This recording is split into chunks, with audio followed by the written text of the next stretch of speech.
Hello students, hello friends, क्या हाल चाल है आप सबके। मेरा नाम यशकीर्ति गोयल, दोबारा आया हूँ आपके सामने। स्वागत करता हूँ आपका हमारी मैक्रो इकोनॉमिक्स की क्लास में। जैसे कि आप सब जानते हैं कि ओवरऑल हमारे बहुत सारे जो डेफिनेट टॉपिक्स थे वो कवर हो चुके हैं। अभी जो हमारे टॉपिक्स हैं, कुछ चुनिंदा से टॉपिक्स हैं जो रह गए हैं, जिनके बारे में शायद सवाल पूछने के चांसेस रहते हैं। ठीक है, जो हमारी दो मेन पॉलिसीज़ हैं हमारे इकोनॉमी की, फिस्कल पॉलिसी या मॉनेटरी पॉलिसी, वो हम कर चुके हैं। बट कभी कभी कुछ और पॉलिसीज़ में से भी क्वेश्चन पूछ लिया जाता है, या टारगेट बेस्ड क्वेश्चन पूछ लिया जाता है कि क्या टारगेट रखा गया था, एटसेट्रा एटसेट्रा। तो मेरे को ये लगा कि शायद मेरे को इस टॉपिक पे भी आपको लेक्चर देना चाहिए। तो जो आज का मैं टॉपिक आपके सामने पेश करने जा रहा हूँ, आज का हमारा टॉपिक रहेगा इंडस्ट्रियल पॉलिसी के ऊपर, from the independence to the present date. ठीक है, चलिए शुरू करते हैं आज का हमारा लेक्चर। सबसे पहले इंडस्ट्रियल पॉलिसी जो कि आज़ादी के बाद बनाई गई, that is industrial policy resolution 1948। ठीक है, देखिए नाम चेंज होंगे, पहले इंडस्ट्रियल पॉलिसी रेजोल्यूशन आएगा, फिर इंडस्ट्रियल पॉलिसी स्टेटमेंट आएगा। कुछ कुछ डिफरेंस रहते हैं नाम में, कभी इंडस्ट्रियल पॉलिसी रेजोल्यूशन बोला जाता है, कभी इंडस्ट्रियल पॉलिसी स्टेटमेंट बोला जाता है। रेजोल्यूशन बोला जाता है कि ये हम करके देखते हैं, जैसे ये रेजोल्यूशन है 1948 वाली जो इंडस्ट्रियल पॉलिसी पढ़ेंगे, ये क्या है, इंडस्ट्रियल पॉलिसी रेजोल्यूशन है। यह शॉर्ट फॉर्म में आपको क्वेश्चन में लिखा आ सकता है IPR 1948। क्या लिखा आ सकता है, IPR 1948। अब इंडस्ट्रियल पॉलिसी रेजोल्यूशन, IPR क्या है, रेजोल्यूशन है कि हम इसको जो ये इंडस्ट्रियल पॉलिसी बना रहे हैं, ये लॉन्ग टर्म के लिए नहीं होगी, ये लॉन्ग टर्म के लिए नहीं होगी। इसमें जो भी हम टारगेट सेट करेंगे या जो भी हम इसमें कुछ सिचुएशंस या कुछ अजम्पशंस लेंगे या कुछ कंडीशंस बनाएंगे, उनको हम अचीव करने के लिए काम करेंगे, पर थोड़े टाइम बाद उन कंडीशंस में या उन टारगेट्स में चेंज लाया जा सकता है। तो वो होता है हमारा रेजोल्यूशन। जब इंडस्ट्रियल पॉलिसी के साथ में रेजोल्यूशन नाम आ जाए तो ध्यान रखिए, उसका मतलब क्या है कि उसमें चेंजेस लाए जा सकते हैं कभी भी। और अभी हम बाद में कुछ पढ़ेंगे, वहाँ नाम लिखा आएगा इंडस्ट्रियल पॉलिसी स्टेटमेंट। तो वहाँ पे इंडस्ट्रियल पॉलिसी स्टेटमेंट लिखा हुआ आएगा कि उस स्टेटमेंट में अगर एक बार जो आपने टारगेट बना दिए हैं तो उनको चेंज नहीं कर सकते। उन टारगेट्स का जो टाइम पीरियड है उसके बाद ही उसमें चेंज लाया जाएगा।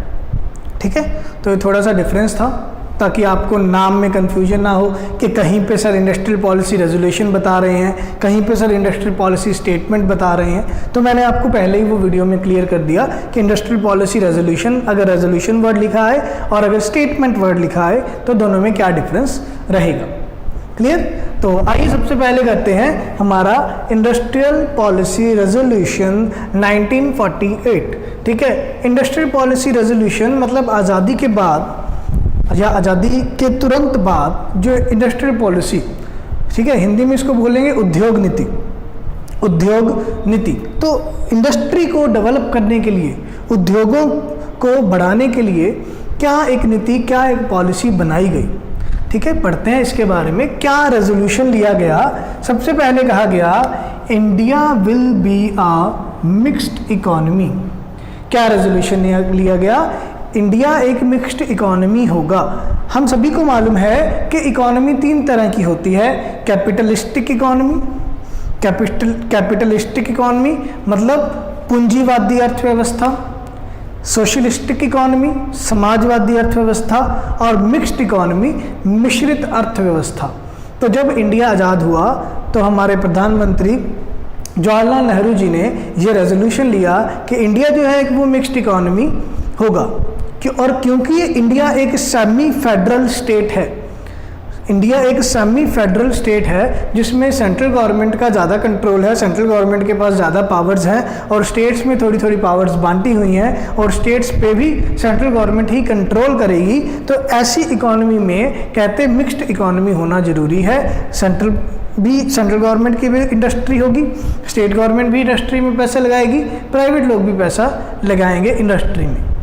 ठीक है। तो इंडिया को क्या माना गया, इंडिया एक मिक्स्ड इकोनॉमी है जिसमें गवर्नमेंट और प्राइवेट पर्सन दोनों मिलके मार्केट में क्या करेंगे, परफॉर्मेंस देंगे, मार्केट में हिस्सा लेंगे। तो इंडिया को क्या बनाया गया, इंडिया को बनाया गया, इंडिया एक मिक्स्ड इकोनॉमी है। इसके बाद हमने क्या किया, गवर्नमेंट ने क्या किया, गवर्नमेंट ने रेजोल्यूशन में कहा कि जो भी हमारी इंडस्ट्री है या जिस टाइप की भी इंडस्ट्री है उनको 3 पार्ट्स में डिवाइड कर देते हैं कि उन इंडस्ट्री में कौन कौन पैसा लगाएगा। ठीक है, तो उन सारी इंडस्ट्रीज को उन्होंने लिस्ट में बांट दिया, लिस्ट में बांट दिया। क्या क्या लिस्ट बांटी, सेंट्रल लिस्ट, स्टेट लिस्ट और प्राइवेट लिस्ट।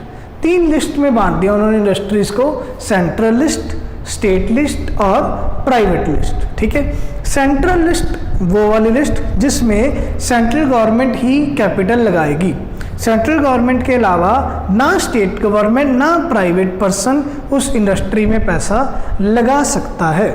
ठीक है, तो सेंट्रल लिस्ट जब बनाई गई 1948 में तो उसमें टोटल 18 इंडस्ट्रीज थी, टोटल 18 इंडस्ट्रीज थी। मेन कौन कौन सी थी, कोल, कोयला, पावर, इलेक्ट्रिसिटी वगैरह, रेलवे, सिविल एविएशन, वायु परिवहन।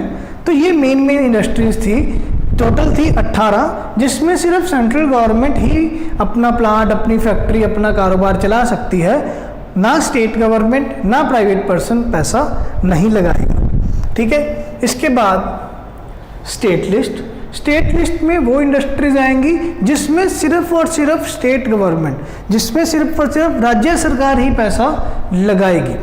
ठीक है, अब उसमें ना ही सेंट्रल गवर्नमेंट दखल अंदाजी देगी और प्राइवेट पर्सन तो उस इंडस्ट्री में पैसा लगा ही नहीं सकता जो इंडस्ट्री स्टेट लिस्ट में आ गई। तो वो कौन कौन सी थी, मोस्टली पेपर, मेडिसिन्स, टेक्सटाइल और 2 व्हीलर्स। ठीक है, paper industry, medicine industry, textile industry, 2 wheeler industry, cycle, motorcycle या रिक्शा भी इसी में आया, रिक्शा और ऑटो भी, 2 व्हीलर 3 व्हीलर भी हम इसमें काउंट करेंगे। तो ये सारी हुई हमारी स्टेट लिस्ट। ठीक है, कि स्टेट लिस्ट में क्या आया, स्टेट लिस्ट में आया paper, medicine, textile, 2 wheeler 3 wheeler etcetera, जिसमें सिर्फ स्टेट गवर्नमेंट, राज्य सरकार ही पैसा लगाएगी। क्लियर है। इन दोनों लिस्ट में जितनी भी इंडस्ट्रीज आ गई उनके बाद जितनी भी इंडस्ट्रीज बच गई उसमें प्राइवेट पर्सन पैसा लगा सकता है। इसका मतलब प्राइवेट लिस्ट में कौन से टॉपिक आए, वो टॉपिक जो सेंट्रल लिस्ट में और स्टेट लिस्ट में कवर नहीं किए गए।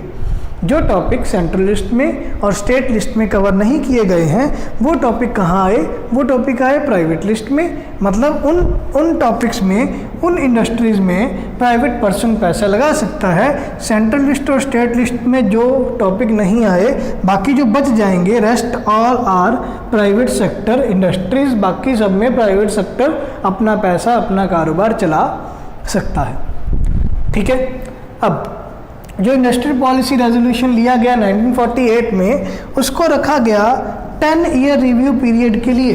ध्यान से समझिए, उसको रखा गया 10 ईयर रिव्यू पीरियड के लिए। मैंने आपको यही बताया है कि जो रेजोल्यूशन होगा उसमें कभी भी चेंज लाया जा सकता है। तो जो 1948 में इंडस्ट्रियल पॉलिसी बनाई गई उसका क्या रेजोल्यूशन लिया गया, उसको रेजोल्यूशन लिया गया कि इसको आने वाले 10 साल बाद इसमें चेंजेस लाए जाएंगे, आने वाले 10 साल बाद इसमें चेंजेस लाए जाएंगे।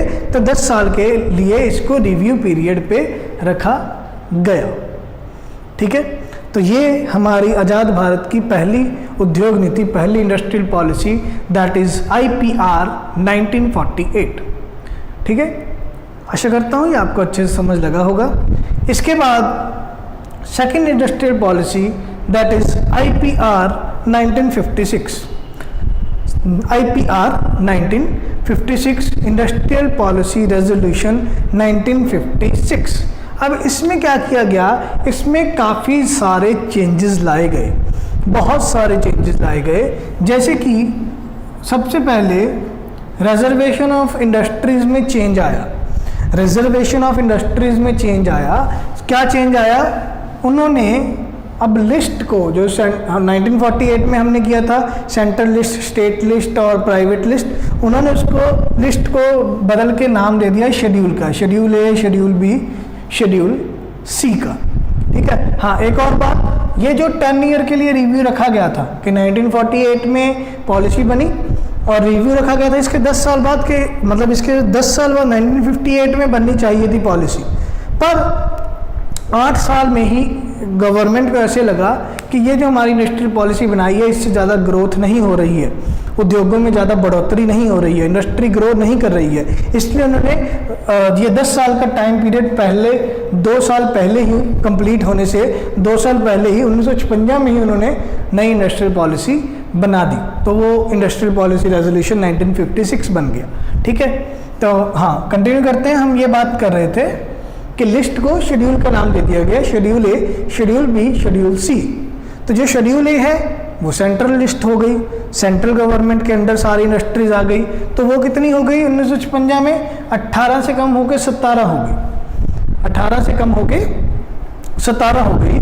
ठीक है। जिसमें उन्होंने क्या किया, जो ये पावर वाला था, जो ये पावर वाला था, इलेक्ट्रिसिटी प्रोडक्शन वाला था, इसको उन्होंने स्टेट को ट्रांसफ़र कर दिया, इसको उन्होंने स्टेट को ट्रांसफ़र कर दिया कि स्टेट पावर प्रोडक्शन करेगी। सेंट्रल गवर्नमेंट पावर प्रोडक्शन कर भी सकती है, नहीं भी करेगी, पर स्टेट गवर्नमेंट भी अब इस इंडस्ट्री में पैसा लगा सकती है। तो उनकी लिस्ट 18 से कम होके 17 रह गई।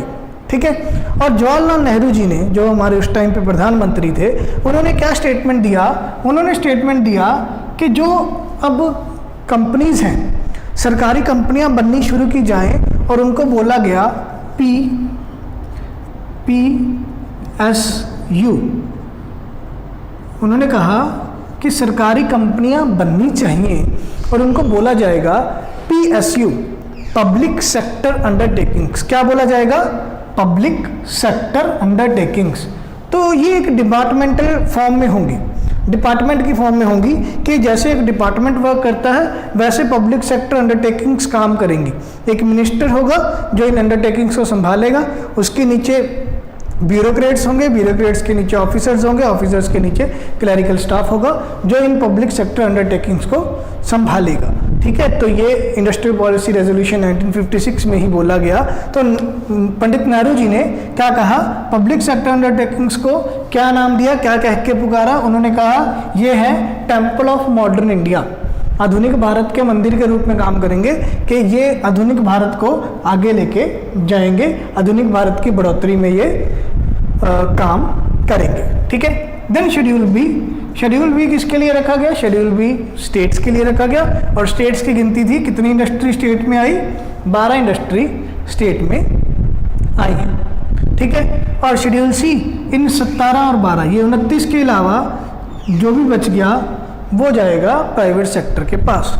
जो 17 और 12, ये 29 इंडस्ट्रीज के अलावा जो भी बच गया प्राइवेट सेक्टर उसमें पैसा लगा सकता है। ठीक है। तो पहला पॉइंट, इंडस्ट्रियल पॉलिसी रेजोल्यूशन 1956 में क्या बोला? रिजर्वेशन कर दो इंडस्ट्रीज की, सेंट्रल लिस्ट अलग, स्टेट लिस्ट अलग और प्राइवेट लिस्ट अलग। मतलब शेड्यूल ए सेंट्रल के लिए, शेड्यूल बी स्टेट के लिए और शेड्यूल सी हमारी प्राइवेट पर्सनस के लिए। ठीक है। देन सेकंड पॉइंट क्या आया? सेकंड पॉइंट आया लाइसेंस राज। इंडस्ट्रियल पॉलिसी रेजोल्यूशन 1956 का ये एक ड्रॉबैक भी था, लाइसेंस राज। अब उन्होंने क्या कर दिया? इन्होंने कर दिया कि किसी भी प्राइवेट, सेंट्रल गवर्नमेंट ने क्या बोला कि चाहे स्टेट गवर्नमेंट है चाहे प्राइवेट पर्सन है, उनको अगर किसी इंडस्ट्री में पैसा लगाना है, उनको अगर इंडस्ट्री में अपनी फैक्ट्री लगानी है या अपनी दुकान खोलनी है, तो उनको सेंट्रल गवर्नमेंट से लाइसेंस लेना पड़ेगा। सेंट्रल गवर्नमेंट से स्टेट को या प्राइवेट पर्सन को पैसा लेना, लाइसेंस लेना पड़ेगा, या प्राइवेट पर्सन को स्टेट गवर्नमेंट से लाइसेंस लेना पड़ेगा। ठीक है। मान लीजिए मैं टीच कर रहा हूँ आपको। ठीक है। तो 1956 में अगर मैंने एकेडमी खोलनी है, अगर मैंने एकेडमी खोलनी है या कोई ट्यूशन सेंटर खोलना है, तो मेरे को उसके लिए पहले गवर्नमेंट से, स्टेट गवर्नमेंट से या सेंट्रल गवर्नमेंट से लाइसेंस लेना पड़ेगा। ठीक है। तो IPR 1956 में क्या कहा? लाइसेंस राज शुरू हो गया। Then C point, expansion of public sector in heavy industries. Government ने क्या कहा कि पब्लिक सेक्टर अंडरटेकिंग्स जो होंगी, जो प्राइवेट पब्लिक सेक्टर जो सरकारी कंपनियां होंगी वो हैवी इंडस्ट्री में पैसा लगाएंगी, स्टील में, आयरन में, सीमेंट में, इसमें ज़्यादा पैसा लगाएंगी ताकि गवर्नमेंट को रेवेन्यू ज़्यादा हो सके, गवर्नमेंट को इनकम ज़्यादा हो सके। ठीक है। देन इसके बाद रिमूवल ऑफ रीजनल डिस्पैरिटी, जो क्षेत्रीय विभिन्नता चल रही है, क्षेत्रीय विभिन्नता चल रही है उसको ख़त्म किया जाएगा। ठीक है। जो रूरलाइजेशन अर्बनाइजेशन का टॉपिक था कि शहरों को और आगे लेके जाया जा रहा है, जो ग्रामीण क्षेत्र है वो वहीं का वहीं खड़ा है, तो उनमें जो विभिन्नताएं हैं, ग्रामीण क्षेत्र और शहरी क्षेत्र में विभिन्नता है उसको कम किया जाए। ज़्यादा इंडस्ट्री, ज़्यादा फैक्ट्रीज, ज़्यादा प्लांट्स उन्होंने क्या बोला, ग्रामीण क्षेत्रों में लगे ताकि ग्रामीण क्षेत्र की भी ग्रोथ और डेवलपमेंट हो सके, रूरल सेक्टर को भी आगे लेके जाया जा सके। वहाँ पे सड़कें बनेंगी, पावर प्लांट्स लगेंगे, फैक्ट्रियाँ बनेंगी, तो रूरल सेक्टर, जो रूरल एरियाज़ हैं वो भी डेवलप होंगे। तो 1956 में ये बोला गया कि कुछ इंडस्ट्रीज़ को स्पेशली कहाँ एरिया मिलेगा, उनको रूरल सेक्टर में एरिया मिलेगा ताकि रूरल सेक्टर की भी डेवलपमेंट हो सके। तो क्या कहा, रिमूव कर दिया रीजनल डिस्पैरिटी, क्षेत्रीय विभिन्नता को कम करने के लिए स्टेप्स उठाए गए। ठीक है। Then emphasise on small industries, जो लघु उद्योग हैं, स्मॉल इंडस्ट्रीज हैं, लघु उद्योगों को बढ़ावा देने के लिए गवर्नमेंट ने सब्सिडी वगैरह देना शुरू किया।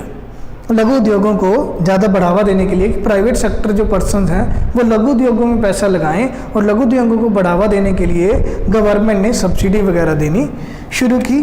और agriculture sector as PMF, agriculture sector को क्या माना, PMF मैं यहाँ लिख देता हूँ। PMF की क्या फुल फॉर्म है, PMF की फुल फॉर्म है प्राइम मूविंग फोर्स। PMF की फुल फॉर्म है prime moving force. Prime moving force मतलब ये एक ऐसी फोर्स है, एक ऐसा बल है, एक ऐसी एनर्जी है जो कि हमारी इकोनॉमी को आगे लेके जाएगी, मूव करने में हेल्प करेगी। प्राइम मतलब प्राइमरी, प्राथमिक, मूव मतलब जो आगे लेके जाएगी, फोर्स मतलब ये एनर्जी है। तो एग्रीकल्चर को क्या माना, कहते हैं एग्रीकल्चर हमारे देश की बैकबोन है, हमारे देश की मेन फोर्स है, मेन एनर्जी है जो हमारी अर्थव्यवस्था को आगे लेके जाएगी। और एग्रीकल्चर के ऊपर भी काम करने के लिए बहुत सारी इंडस्ट्रीज लगाई गई। ठीक है। तो ये था हमारा इंडस्ट्रियल पॉलिसी रेजोल्यूशन 1956। क्लियर है। एक छोटा सा पॉइंट मैं आपको ये बताना चाहूँगा कि अब स्मॉल इंडस्ट्रीज से आपका मतलब क्या है, क्या आप क्या समझते हैं स्मॉल इंडस्ट्रीज़ होती क्या हैं। तो वो मैं आपको समझाता हूँ अभी कि स्मॉल इंडस्ट्रीज से आपका क्या मतलब है। ध्यान से समझिएगा स्मॉल इंडस्ट्रीज़ वाला पॉइंट, ये मैं रब कर देता हूँ।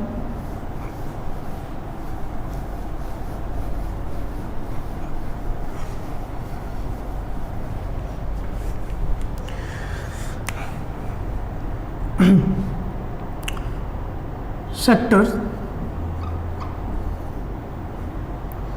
ठीक है, इन्वेस्टमेंट,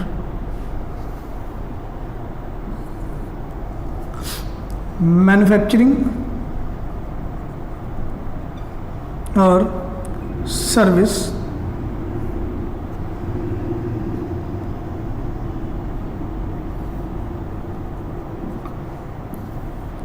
ठीक है। गवर्नमेंट ने क्या नाम दिया कि किस इंडस्ट्री को स्मॉल इंडस्ट्री, किस इंडस्ट्री को मीडियम साइज इंडस्ट्री और किस इंडस्ट्री को लार्ज इंडस्ट्री का नाम दिया जाएगा। उसको उन्होंने क्या डिफाइन किया कि ये इन्वेस्टमेंट के बेस के ऊपर होगा कि कितना पैसा लग रहा है, उसके हिसाब से हम देखेंगे कि कौन सी इंडस्ट्री को क्या नाम देना है। ठीक है। तो मैन्युफैक्चरिंग वालों की हमने इन्वेस्टमेंट देखनी है, investment in plant and machinery, कि अगर तो कोई इंडस्ट्री मैन्युफैक्चरिंग इंडस्ट्री है, उत्पादन उद्योग है, तो वहाँ पे हम क्या देखेंगे कि फैक्ट्री में और मशीनरी में कितना पैसा लगा है, कितनी पूंजी लगी है। और अगर कोई उद्योग सर्विस है, सेवा उद्योग है, तो वहाँ पे हम देखेंगे इन इक्विपमेंट्स कि टूल्स वगैरह में, इन इक्विपमेंट्स वगैरह में कितना पैसा लगाया गया है। ठीक है। अब इसको हम डिफाइन करते हैं, इसको हम डिफाइन करते हैं। सबसे पहले यहाँ आएंगी टाइनी इंडस्ट्रीज, टाइनी इंडस्ट्रीज, फिर स्मॉल इंडस्ट्रीज, फिर मीडियम इंडस्ट्रीज और लार्ज इंडस्ट्रीज। 4 तरह की इंडस्ट्रीज बांटी गई इन्वेस्टमेंट के बेस के ऊपर। टाइनी इंडस्ट्रीज बहुत छोटी इंडस्ट्री, या हम इसको कॉटेज इंडस्ट्री का नाम भी दे सकते हैं। स्मॉल इंडस्ट्री लघु उद्योग, मीडियम मध्यम उद्योग, लार्ज बड़े पैमाने की इंडस्ट्रीज। ठीक है, तो इनका इन्वेस्टमेंट का क्या रहा, 0 से लेके अगर 25 लाख तक रुपए, अगर आपका उत्पादन का बिजनेस है, मैन्युफैक्चरिंग बिजनेस है, तो अगर आपकी फैक्ट्री में और मशीनरी में 0 से 25 लाख तक रुपए की इन्वेस्टमेंट है तो आपको क्या बोला जाएगा, आप टाइनी इंडस्ट्री में हो। अगर 25 लाख एक से लेके 25 लाख एक से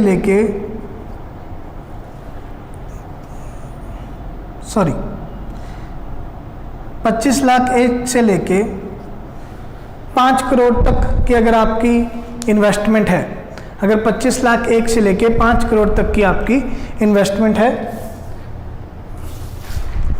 ठीक है, मैं ये कंफर्म कर लेता हूँ जी। 25 लाख एक से लेके 5 करोड़ तक की अगर आपकी इन्वेस्टमेंट है तो किसमें, मैन्युफैक्चरिंग सेक्टर में, प्लांट एंड मशीनरी में, तो आपको क्या बोला जाएगा, आप स्मॉल इंडस्ट्री हो। अगर 5 करोड़ एक से लेके 10 करोड़ तक, 5 करोड़ एक से लेके 10 करोड़ तक की अगर आपने प्लांट में और मशीनरी में इन्वेस्टमेंट की हुई है मैन्युफैक्चरिंग के होते हुए, तो इसका मतलब आप मीडियम इंडस्ट्री हो। और मोर देन 10 करोड़ अगर इन्वेस्टमेंट है, मोर देन 10 करोड़ अगर इन्वेस्टमेंट है तो आप लार्ज इंडस्ट्री हो। हमने ये पॉइंट किया मैन्युफैक्चरिंग उत्पादन उद्योग से लेकर। ठीक है, अगर 0 से 25 लाख टाइनी इंडस्ट्री, 25 लाख 1 से 5 करोड़ स्मॉल, 5 करोड़ 1 से 10 करोड़ मीडियम, 10 करोड़ से ज़्यादा लार्ज।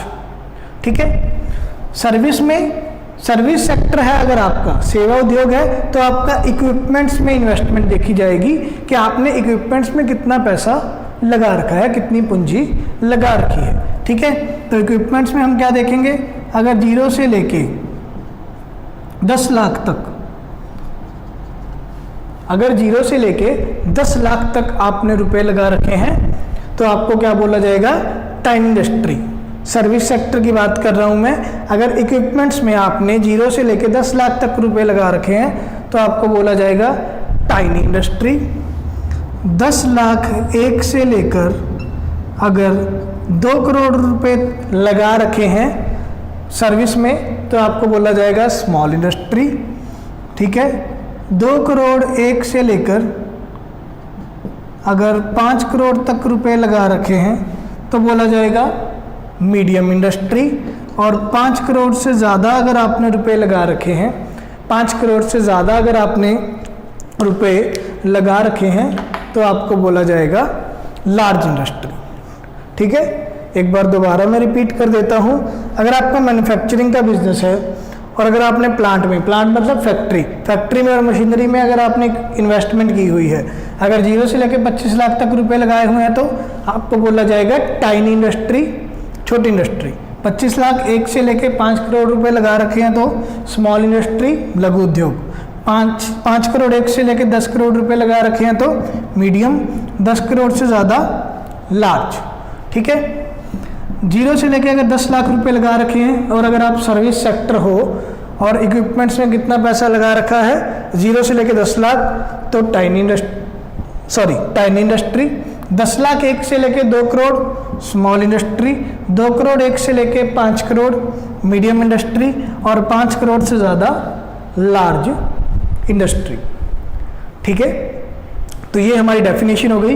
ये करंट है, मैंने आपको ये करंट का लिखवाया है, 1956 का नहीं लिखवाया, ये 2019 का डाटा है। तो अभी तो इस साल तो कुछ चेंज ही नहीं किया है, ये लेटेस्ट डाटा है। अगर आपको क्वेश्चन आता है कि हाँ जी स्मॉल इंडस्ट्री किसको बोला जाता है, स्मॉल इंडस्ट्री अगर मैन्युफैक्चरिंग का पूछते हैं तो वो इंडस्ट्री जिसमें 25 लाख 1 से लेके 5 करोड़ रुपए लगे हुए हैं in plant and machinery.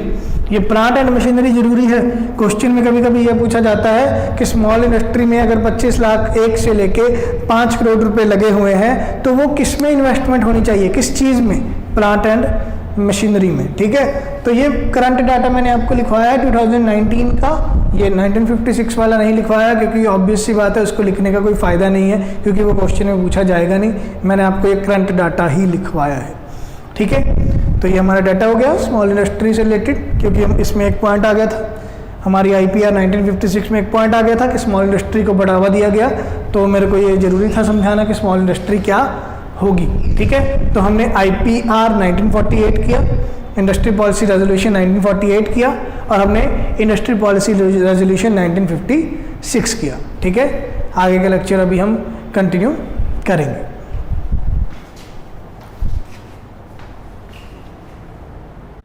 Continue करते हैं हमारी क्लास को।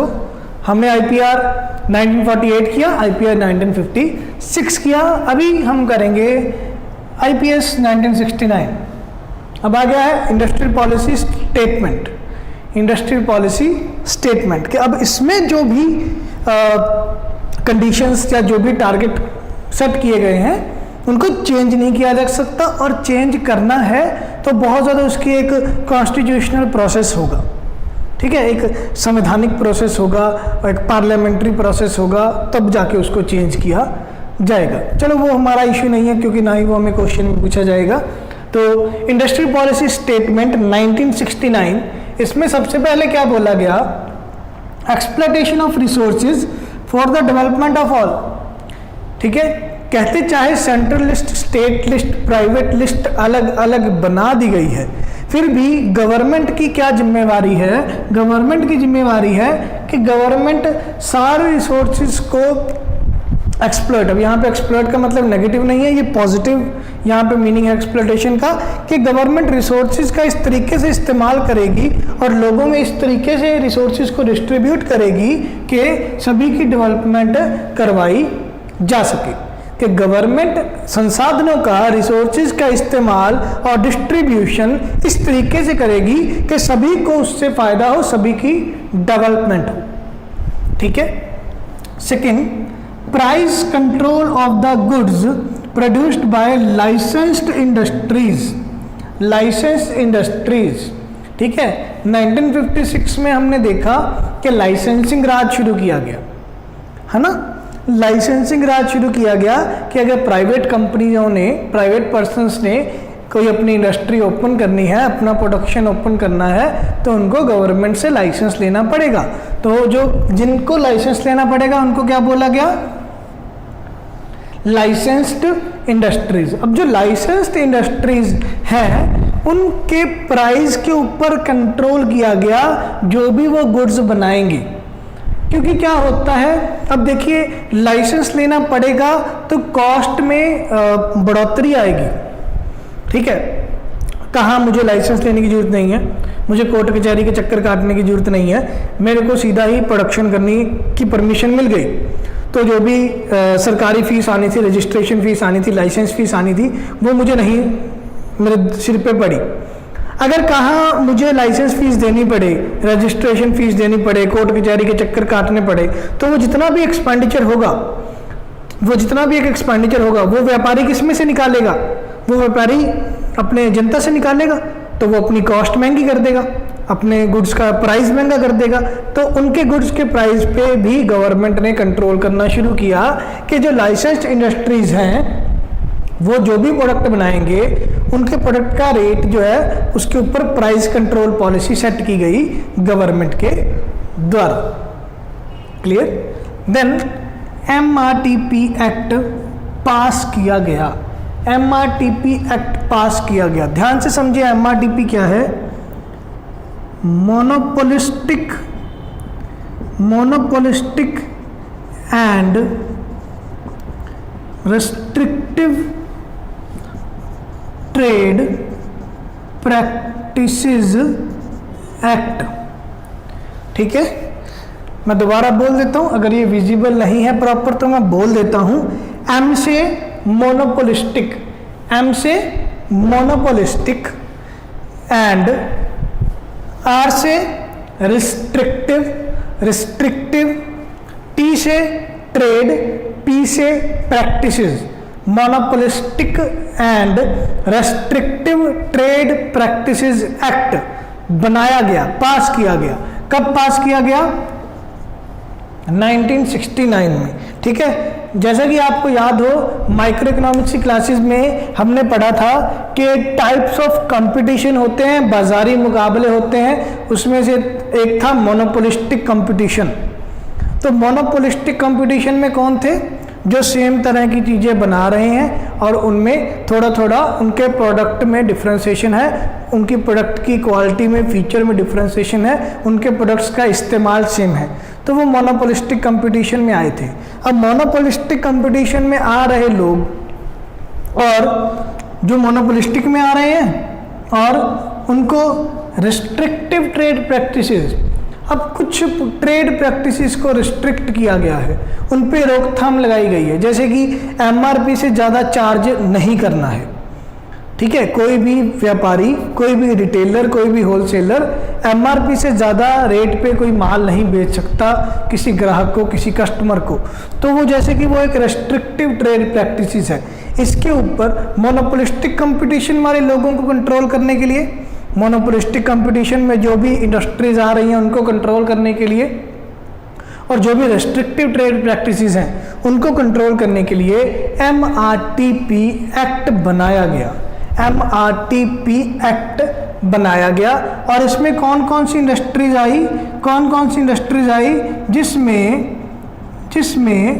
मिनिमम कैपिटल, जिसमें मैं ये अलग मार्कर से लिख देता हूँ। MRTP में कौन कौन सी इंडस्ट्रीज आई जिसमें मिनिमम कैपिटल या प्रॉफिट, जिसमें कैपिटल या प्रॉफिट कम से कम कितना लगा हो? 25 करोड़ रुपए। जिन इंडस्ट्रीज में 25 करोड़ रुपए लगे हुए हैं या उनका ईयरली प्रॉफिट 25 करोड़ रुपए का है, वो इंडस्ट्रीज को MRTP एक्ट में रजिस्ट्रेशन करवाना होगा, MRTP एक्ट के तहत काम करना होगा। MRTP एक्ट समझ लग गया कि जो मोनोपोलिस्टिक कंपटीशन में आ रहे हैं और जो रेस्ट्रिक्टिव ट्रेड प्रैक्टिसेस हैं उनको कंट्रोल करने के लिए गवर्नमेंट ने MRTP एक्ट बनाया। Monopolistic and restrictive trade practices act कब बनाया? 1969 में। और इसमें कौन सी इंडस्ट्रीज आई? वो इंडस्ट्रीज जिनमें मिनिमम कैपिटल या मिनिमम प्रॉफिट कितना है? 25 करोड़। उनको अपना MRTP में रजिस्ट्रेशन करवाना होगा। ठीक है, ये पॉइंट समझ आया तो बहुत अच्छी बात है, नहीं समझ आया तो सिर्फ आप याद कर लीजिएगा कि MRTP एक्ट कब बनाया गया था? 1969 में। और जब ये 1969 में बनाया गया तो उसकी लिमिट कितनी थी? 25 करोड़। ठीक है, इसके बाद MRTP कमीशन सेट किया गया, MRTP कमीशन भी सेट किया गया 1969 में ही। MRTP कमीशन सेट किया गया 1969 में ही। Monopolistic and restrictive trade practices commission set किया गया रिड्रेसल के लिए, एक रिड्रेसल मशीनरी के रूप में, कि अगर किसी व्यापारी को, किसी इंडस्ट्री वाले को MRTP के तहत किसी कंडीशन से दिक्कत है तो वो MRTP कमीशन के साथ अपनी दिक्कतें सुलझाएगा। क्लियर है? तो ये है हमारा इंडस्ट्रियल पॉलिसी स्टेटमेंट 1969। इसके बाद इंडस्ट्रियल पॉलिसी स्टेटमेंट 1973। इसमें पहला पॉइंट है कंसेप्ट ऑफ कोर इंडस्ट्रीज। पहला पॉइंट क्या है? कॉन्सेप्ट ऑफ कोर इंडस्ट्रीज, के कुछ कोर इंडस्ट्रीज का कॉन्सेप्ट बनाया गया कि जो मेन उद्योग हैं या जो मेन ज़रूरतें हैं, नेसेसिटीज़ हैं लाइफ की, जैसे कि एनर्जी, एजुकेशन, हॉस्पिटैलिटी, ठीक है, लाइट, कोल, जो LPG, ये जो मेन इंडस्ट्रीज़ हैं या जो मेन प्रोडक्ट्स हैं जो लाइफ के लिए, सर्वाइवल के लिए नेसेसिटी हैं, इनको कोर इंडस्ट्रीज़ का नाम दिया गया कि गवर्नमेंट इनकी डेवलपमेंट के लिए सबसे ज़्यादा काम करेगी। ये इंडस्ट्रियल पॉलिसी स्टेटमेंट 1973 में एक बात बोली गई कि कोर इंडस्ट्रीज़ की डेवलपमेंट के लिए गवर्नमेंट ज़्यादा काम करेगी। कोर इंडस्ट्रीज़ कौन सी? वो प्रोडक्ट जो डेली सर्वाइवल के लिए ज़रूरी हैं, आवश्यक हैं। देन फेरा एक्ट पास्ड, फेरा अधिनियम को पास किया गया। फेरा का फुल फॉर्म मैं यहाँ लिख देता हूँ, फेरा का फुल फॉर्म मैं ऊपर लिख देता हूँ। फेरा क्या है? Foreign exchange regulation act 1973। Foreign exchange regulation act 1973। Foreign exchange regulation act 1973 बनाया गया इंडस्ट्रियल पॉलिसी स्टेटमेंट 1973 में कि अब इंडिया जो है वो बिना किसी रुकावट के इंपोर्ट एक्सपोर्ट करेगा फॉरेन कंट्रीज़ के साथ, और फॉरेन एक्सचेंज को रेगुलेट कौन करेगा? आरबीआई करेगा। रेगुलेट करेगा, सिर्फ नियम बनाएगा आरबीआई कि फॉरेन एक्सचेंज कैसा होना चाहिए, या फॉरेन एक्सचेंज में कौन कौन सी करेंसीज हमको संभालनी है, या फॉरेन एक्सचेंज के लिए फॉरेन कंट्रीज़ के साथ हम कैसे डील करेंगे, उसके लिए रेगुलेशन, उनके लिए नियम कौन बनाएगा? आरबीआई। तो इसका एक एक्ट बनाया गया और इंडियन इंडस्ट्रीज़ जो हैं वो क्या करेंगे? इजीली अब इंपोर्ट एक्सपोर्ट कर सकते हैं अपने प्रोडक्ट्स को फॉरेन मार्केट में। पहले इससे 1973 से पहले इंपोर्ट एक्सपोर्ट्स के ऊपर बहुत सारी रिस्ट्रिक्शंस थी, ठीक है, बहुत सारा टैक्स लगता था या बहुत सारे गवर्नमेंट से लाइसेंस लेने पड़ते थे इंपोर्ट एक्सपोर्ट करने के लिए। 1973 में इंपोर्ट एक्सपोर्ट के लाइसेंसिंग सिस्टम को थोड़ा कम कर दिया गया और एक एक्ट पास कर दिया गया फेरा के नाम से, फेरा FERA, foreign exchange regulation act 1973। और फॉरेन एक्सचेंज को रेगुलेट कौन करेगा? आरबीआई। क्लियर है? तो ये हमारा इंडस्ट्रियल पॉलिसी स्टेटमेंट 1973। इसके बाद इंडस्ट्रियल पॉलिसी आया 1977, इंडस्ट्रियल पॉलिसी स्टेटमेंट आया 1977। इसमें कोई ज़्यादा खास पॉइंट नहीं आया, एक ही मेन पॉइंट है जो क्वेश्चन में पूछा जाता है, that is district industries centre. District industries centres, ठीक है, कि रूट लेवल पे जाके इंडस्ट्रीज़ को बढ़ावा देने के लिए, छोटे छोटे शहरों में जाके या छोटे छोटे गांव में जाके इंडस्ट्रीज़ को बढ़ावा देने के लिए सेंट्रल गवर्नमेंट की तरफ से स्टेट गवर्नमेंट को ये ऑर्डर दिया गया कि हर स्टेट अपनी अलग अलग डिस्ट्रिक्ट्स में डिस्ट्रिक्ट इंडस्ट्रीज सेंटर खोलें, जिसमें स्टेट गवर्नमेंट हेल्प करेगी अलग अलग डिस्ट्रिक्ट के पर्सनस को कि वो कैसे इन्वेस्टमेंट करें इंडस्ट्रीज़ में, ठीक है। तो डिस्ट्रिक्ट इंडस्ट्रीज सेंटर ओपन किए गए 1977 में। क्लियर है? इसके बाद IPR 1980, इंडस्ट्रियल पॉलिसी रेजोल्यूशन 1980। अब इसमें दोबारा रेजोल्यूशन आ गया, मतलब इसमें जो भी चेंज किया गया वो दोबारा कभी चेंज किया जा सकता है। इंडस्ट्रियल पॉलिसी रेजोल्यूशन 1980, इसमें क्या किया गया? MRTP एक्ट वाली लिमिट को इंक्रीज करके 50 करोड़ कर दिया गया। यहाँ पे मैंने आपको बताया कि MRTP की लिमिट कितनी रखी गई? 25 करोड़, कि जो फर्म्स मिनिमम एक साल में 25 करोड़ प्रॉफिट कमा रही हैं या जिन्होंने अपनी कैपिटल 25 करोड़ लगाई हुई है वो MRTP की लिमिट में आएंगी और उनको MRTP एक्ट के अंडर रजिस्ट्रेशन करवानी होगी। तो फिर लोगों ने शोर शोर मचाया होगा कि भाई साहब ये तो बहुत नाइंसाफ़ी है कि जिन्होंने 25 करोड़ कैपिटल लगाई है वो भी आ रहे हैं और जिन्होंने 25 करोड़ प्रॉफिट कमाया है वो भी आ रहे हैं, तो ये तो दिक्कत हो गई। तो इन्होंने MRTP लिमिट को बढ़ा के 50 करोड़ कर दिया। कब? 1980 में। इंडस्ट्रियल पॉलिसी रेजोल्यूशन 1980 में क्या किया गया? MRTP की लिमिट को बढ़ा के 50 करोड़ कर दिया गया। इसके बाद industrial policy resolution 1985-86, industrial policy resolution 1985-86, इसमें क्या किया गया, foreign investment permitted up to 49%, foreign investment permitted up to 49%, foreign investment को मंजूरी दे दी कि अब फॉरेन का कोई व्यक्ति भारत में अपनी कंपनी खोल सकता है या इन्वेस्टमेंट कर सकता है, पर अप टू 49%, और बाकी का 51% भारतीय सरकार पैसा लगाएगी।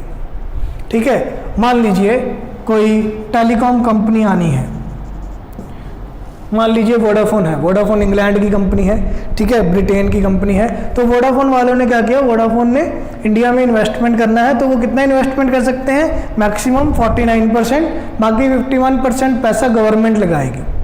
तो वो कंपनी तो इंडियन गवर्नमेंट की कंपनी के नाम से चलेगी, इंडिया में जो भी फिर अब ब्रांच बनेगी वोडाफोन की, वो तो इंडियन गवर्नमेंट के नाम पे चलेगी, क्योंकि 51% हिस्सा इंडियन गवर्नमेंट का था। तो इसका मतलब फॉरेन इन्वेस्टमेंट को उन्होंने 49% मंजूरी ही दी, प्रॉपर मंजूरी नहीं मिली। 1985-86 में कितनी मंजूरी मिली फॉरेन इन्वेस्टमेंट को, 49%। इसके बाद MRTP की लिमिट को दोबारा बढ़ाया गया, MRTP की लिमिट को बढ़ा के 100 करोड़ किया गया, MRTP की लिमिट को बढ़ा के 100 करोड़ किया गया। और 1985-86 तक आते आते 30 साल के बाद 1956 में 1956 में लाइसेंसिंग राज शुरू हुआ था, और 1986 30 साल तक कंपल्सरी लाइसेंसिंग की कितनी इंडस्ट्रीज हो गई, 64, कि अगर प्राइवेट पर्सन को कोई इंडस्ट्री लगानी है, कोई फैक्ट्री लगानी है, कोई दुकान लगानी है, तो 64 टाइप्स की ऐसी इंडस्ट्रीज हो गई जिसके लिए उसे लाइसेंस लेना पड़ेगा। अब देखिए कितना ज़्यादा ये नेगेटिव इम्पैक्ट डाल रहा है।